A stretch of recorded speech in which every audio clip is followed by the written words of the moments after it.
പൂച്ച എന്തുകൊണ്ട് മ്യാവു എന്ന് വിളിക്കുന്നു? നമ്മുടെ വീട്ടിലെ പൂച്ച പെട്ടെന്ന് മ്യാവു എന്ന് വിളിക്കുമ്പോൾ പലരും അത് വിശപ്പ് കൊണ്ടാണെന്ന് മാത്രം കരുതാറുണ്ട്.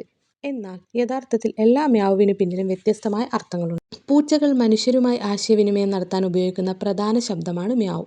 രസകരമായ ഒരു കാര്യം, വളർന്ന പൂച്ചകൾ പരസ്പരം അധികം മ്യാവു ചെയ്യാറില്ല. അവ കൂടുതലായും ശരീരഭാഷയും ഗന്ധസൂചകങ്ങളും ഉപയോഗിച്ചാണ് ആശയവിനിമയം നടത്തുന്നത്. മനുഷ്യരോടാണ് അവ കൂടുതൽ മ്യാവു ചെയ്യുന്നത്. ചെറിയ പൂച്ചക്കുട്ടികൾ അമ്മയെ വിളിക്കാനാണ് ആദ്യം മ്യാവു ചെയ്യുന്നത്. വിശപ്പായാലോ തണുത്താലോ അമ്മയിൽ നിന്ന് അകന്നാലോ അവ മ്യാവു ചെയ്യും. വളർന്ന ശേഷവും മനുഷ്യർ പ്രതികരിക്കുന്നതായി പൂച്ചകൾ പഠിക്കുന്നു. അതിനാൽ അവ മ്യാവു ചെയ്ത് നമ്മുടെ ശ്രദ്ധ നേടാൻ ശ്രമിക്കുന്നു. വിശന്നിരിക്കുമ്പോഴുള്ള മ്യാവു സാധാരണയായി ആവർത്തിച്ചുകൊണ്ടിരിക്കും. ഭക്ഷണ സമയം അടുത്താൽ പൂച്ച കൂടുതൽ ശബ്ദമുണ്ടാക്കും. ചിലപ്പോൾ വെള്ളം തീർന്നാലും പൂച്ച മ്യാവു ചെയ്യും. അതിനാൽ എപ്പോഴും ശുദ്ധജലം ലഭ്യമാക്കണം. വാതിൽ തുറക്കാനോ പുറത്തേക്ക് പോകാനോ ആഗ്രഹിക്കുമ്പോഴും പൂച്ച മ്യാവു ചെയ്യും.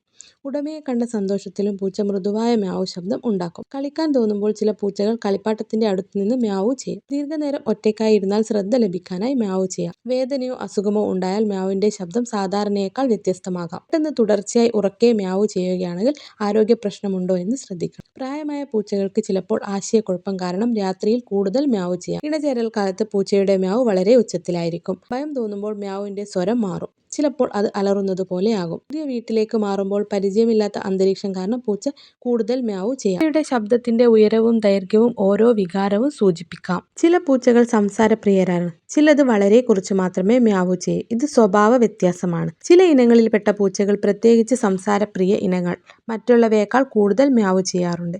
പൂച്ച മ്യാവു ചെയ്യുമ്പോൾ അതിന്റെ ശരീരഭാഷയും ശ്രദ്ധിക്കുക. വാൽ, ചെവി, കണ്ണുകൾ എന്നിവയും സന്ദേശം നൽകുന്നു. മ്യാവു അവഗണിക്കുന്നത് ചിലപ്പോൾ പൂച്ചയെ കൂടുതൽ ശബ്ദമുണ്ടാക്കാൻ പ്രേരിപ്പിക്കും. അതേസമയം എല്ലാ മ്യാവുവിനും ഭക്ഷണം കൊടുത്താൽ അതൊരു ശീലമായി മാറാം. പൂച്ചയുടെ ദിനചര്യ മനസ്സിലാക്കിയാൽ അതിന്റെ മ്യാവുവിന്റെ അർത്ഥവും എളുപ്പം മനസ്സിലാക്കാം. ഓരോ പൂച്ചയ്ക്കും സ്വന്തം രീതിയിലുള്ള ആശയവിനിമയ ശൈലിയുണ്ട്.